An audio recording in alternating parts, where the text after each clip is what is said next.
All right, look at this beautiful PowerPoint slide they gave me for this section on the environment. Yay, environment. It is pretty. It's too pretty, actually. It's like, no, we're not studying that. We're studying something else. I don't know why they gave it to me. Instead, we're supposed to be studying the Anthropocene. I actually thought that the 4 readings that we did were interconnected. I'm actually going to go through them thematically as we go along. First, this word, the Anthropocene. There's a group of people that have been trying to convince us that we live in the Anthropocene, this era in which the most important factor is not the geology or what we might call natural world, but human, that's what they call it, the Anthropocene. The most important factor in our world is human involvement. And there's a lot of debate about when that would have started, right? And so some people want to take it back to, actually, some people want to take it back to hunting and gathering, or some people want to take it to agriculture, or some people want to take it to, most people take it to either the Industrial Revolution or to the 1950s.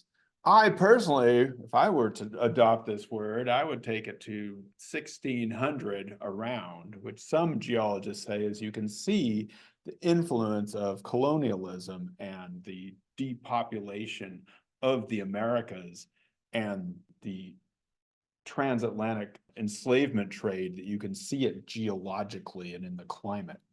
However, Zoe Todd here, in indigenizing the Anthropocene, says that she distrusts this word. And she says that it may seem ridiculous to distrust a word. It is precisely because the term has colonized and infiltrated many intellectual contexts throughout the academy at the moment that I view it with caution. And so Todd is an indigenous scholar, or a Métis scholar, I should say, which is a specific form of scholarship done in mainly coming out of the Canadian encounter. But what she's saying is that this word, you have to be careful of it because it's everywhere. And it's a word that we were just talking about that also was everywhere before, and then it is not so everywhere anymore, which is the word globalization. And I'd put both of these 2 words into the category of words that we might be suspicious of because they become such a fad. It was a fad to talk about globalization, and it's now a fad to talk about the Anthropocene. And so with globalization, there's this assumption that people are motivated by profit, what we call homo economicus, the idea that everyone is motivated by supply and demand, that is either human nature or has been created through capitalism, but it's everywhere. So everybody is this profit maximizer now. That everyone is a self-maximizing rational individual in a market economy. As Paige West says early on, that the assumption is that people are rational, neutral, and economically minded, and that we are all involved in transforming nature through technology. Now, one version of globalization that says, hey, we're transforming nature through technology is basically the yay globalization or the yay capitalism narrative. Like, yeah, this is great. You see this mostly in the realm of the engineers and the business people and other technology heads who are like, yeah, this is awesome. This is what we should be doing. And so in Escobar's work, for example, the individual, markets, expert knowledge, science, material wealth are paraded every night for hours on end on CNN and the like, and in the annual rituals of the Davos men, that meeting that they have in Davos, and World Bank and International Monetary Fund economists, as if they truly represent the fundamentals of human life. So what Escobar is saying here is that you have this idea, not just that people are economically minded, but that the individual as a market maximizer is somehow, that's fundamental. That's natural to human beings. And Escobar talks about, again, under the idea of yay capitalism, the techno worlds that are loaded with the promise of unlimited growth, novelty, power, adventure, and wealth. Now, I'm not sure where these are these days. I feel like people are in a much more pessimistic mood in general when we look out at the world.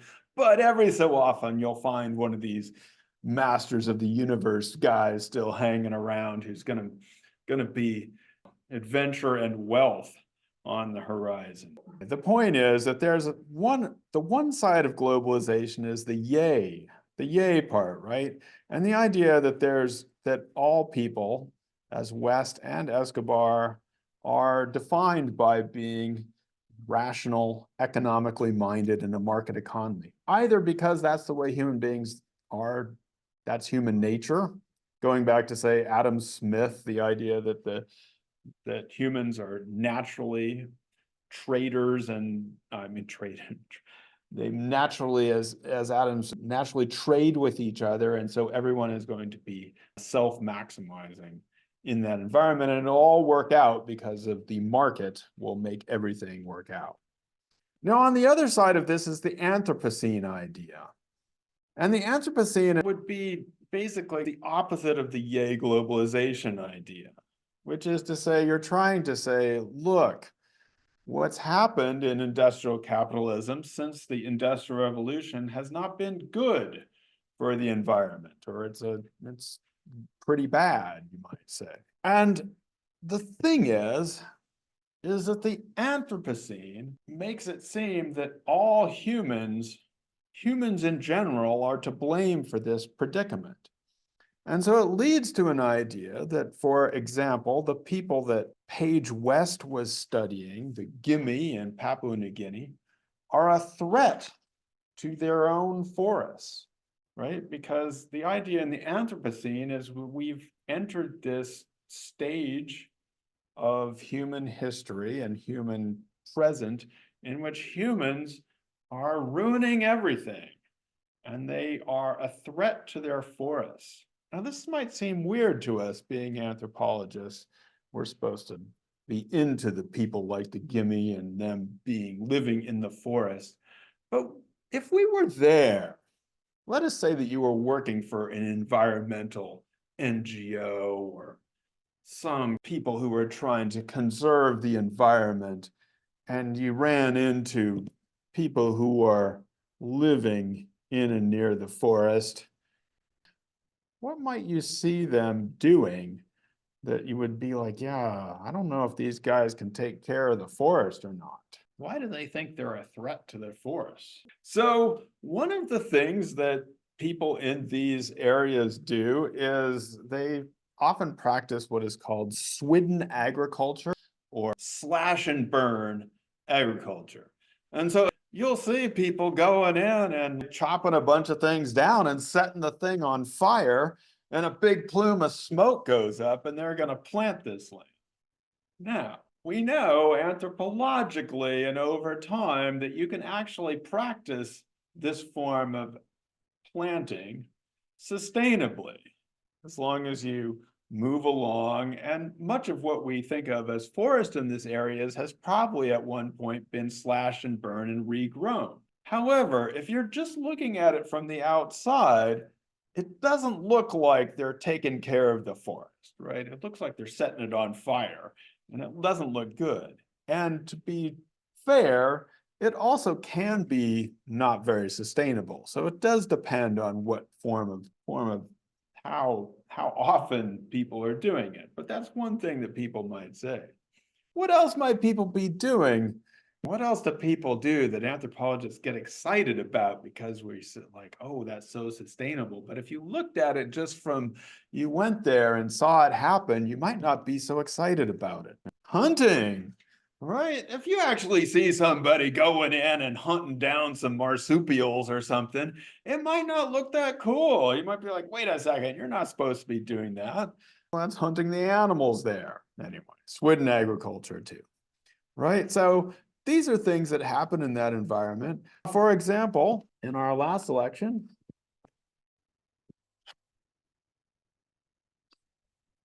Alaka Wally talks about how in the Amazon, there's these boom and bust economies where people come in and extract all these things.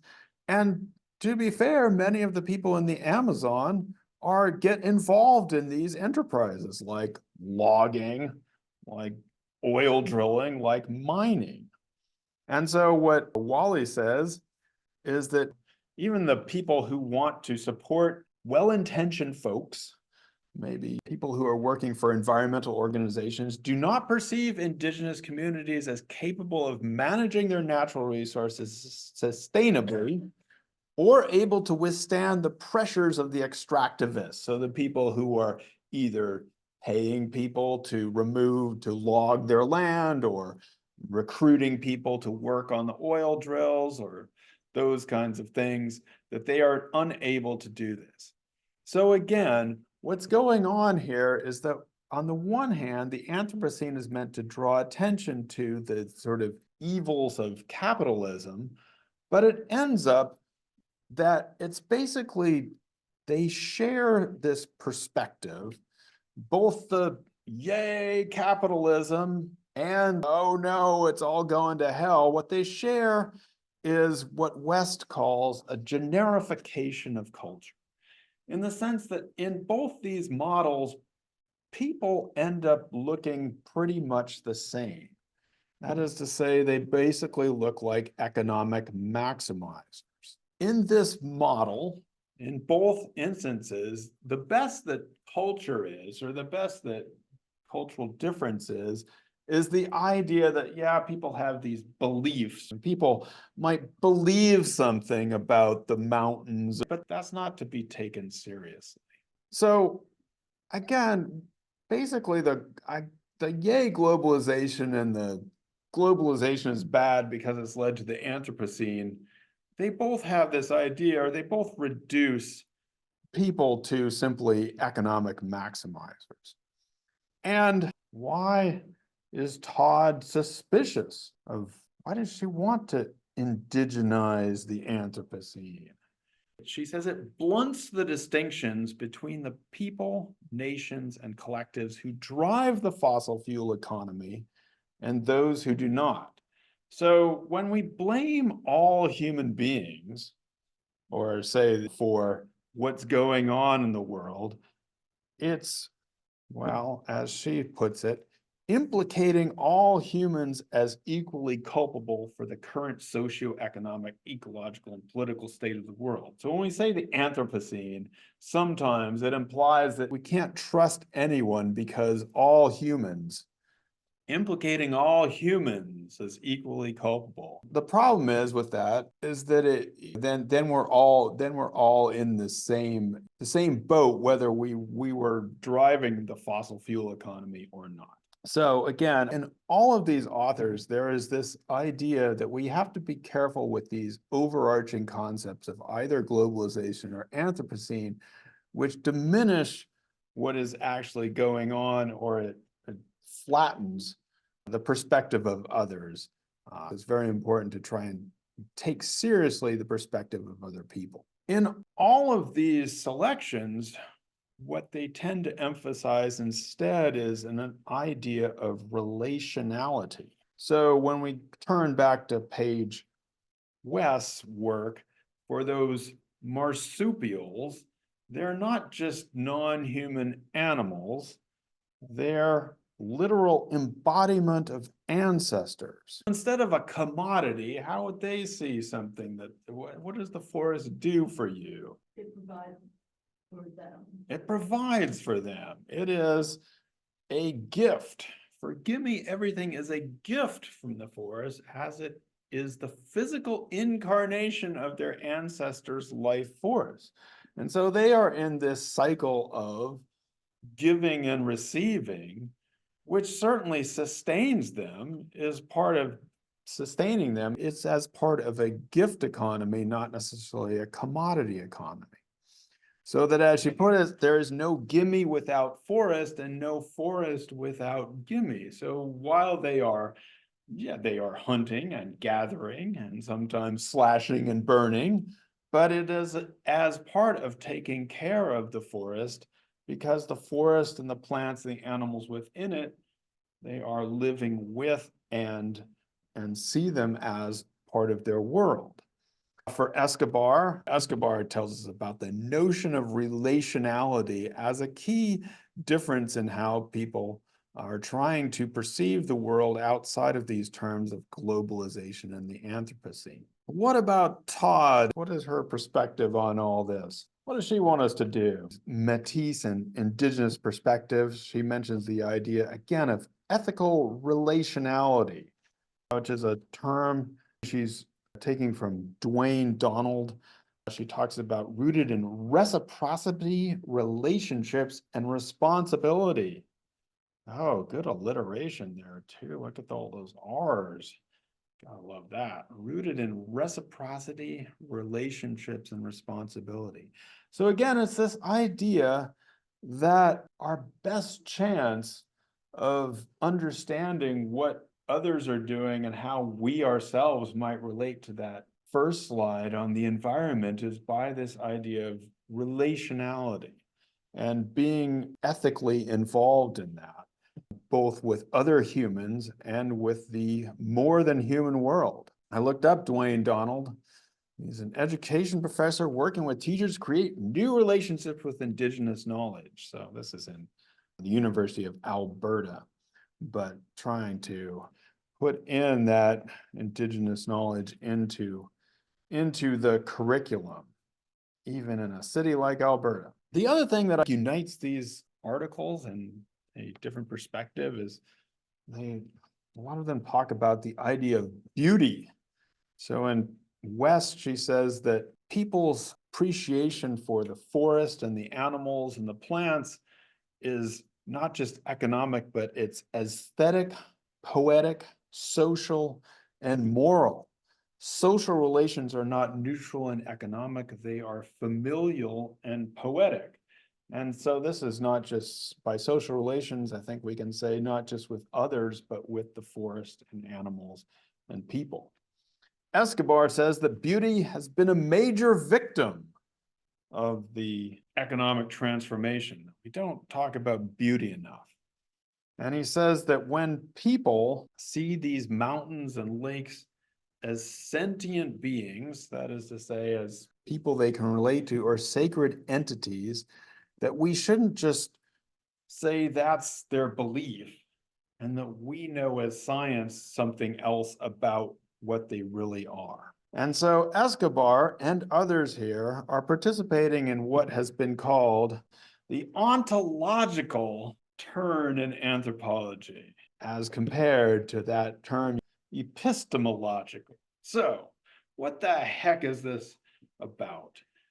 By epistemology, people usually mean how we know things about the world. So knowledge about the world.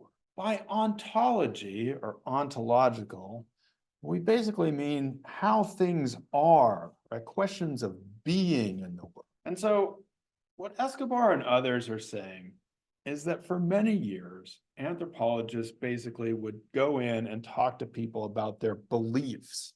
And they would say, okay, you believe that those marsupials are your ancestors, and that's really interesting. But in some ways, we never thought that that was a possibility. We just thought that was a curiosity. And so the ontological turn is trying to make this other way of being, that a mountain might actually be a sentient being, that might be something we take seriously when we listen to other people, not just as their belief. Now, Escobar gives us some big words here. The pluriverse, the ontological pluriverse. He talks about how we need to return to Earth. That's not such a big word, but he calls it a biology of love. He says that the dream of fitting all worlds into one has finally to be put on hold, which again might seem to be a weird way of saying this, but I take it as a critique of this idea of either globalization or the Anthropocene, the dream of making everybody into one thing. And so the idea here is that instead we need to be more pluriverse, more ontologically admitting that there are possibilities of more worlds.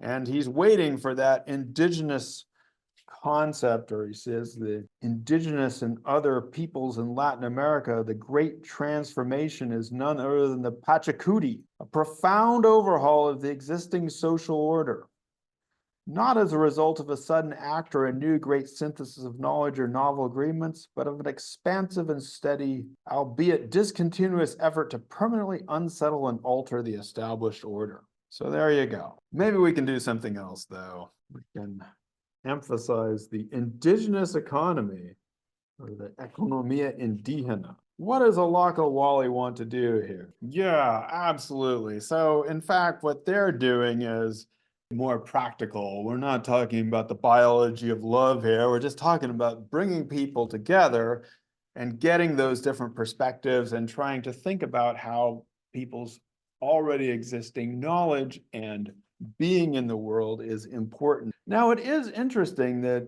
as she talks about how she's trying to basically implement the pluriverse and understand the cosmovision of different people, the ontological turn, but in a way, it's a more practical thing to do.